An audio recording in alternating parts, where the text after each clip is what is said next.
ગઈકાલે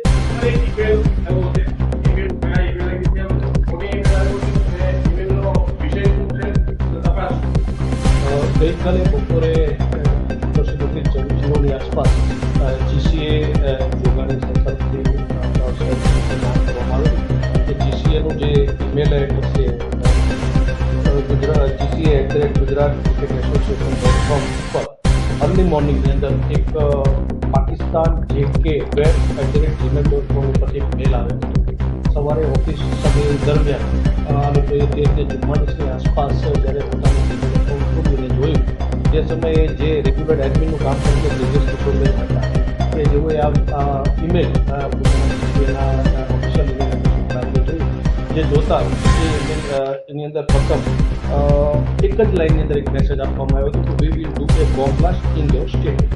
જે આધારે તાત્કાલિક એને મહેરબાન પોલીસ કમિશનર તમામ અધિકારીઓને જાણ કરેલી, જે આધારે અમે તાત્કાલિક સીપી સાહેબ અને સીપી સાહેબ સાથે લોકલ પોલીસ અને બોમ્બ ડિસ્પોઝલ સ્ક્વોડ ઓક્સફોર્ડ સહિત તાત્કાલિક ઘટનાને લઈ અને પહોંચે.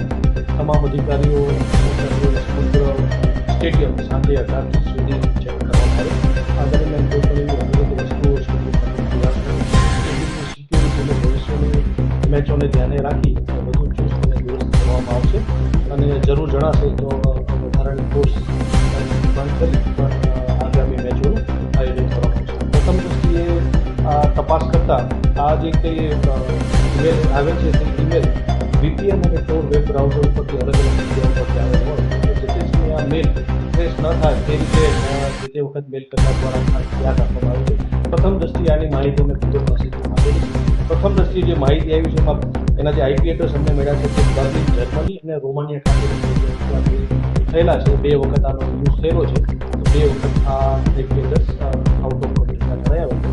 વધુ તપાસ ચાલુ છે. ટૂંક સમયમાં જ આ મેલ ક્યાં કેવા કારણોસર અને કેવી રીતે કરવામાં આવ્યા છે, આના પાછળનો ઉદ્દેશ શું છે, મચાવવાનો છે કે કોઈ રોમસ ફેલાવવાનો છે કે લોકોને સ્ટેડિયમમાં આવવા માટે કરવાનો છે, એ તમામ બાબતોની વિગતવાર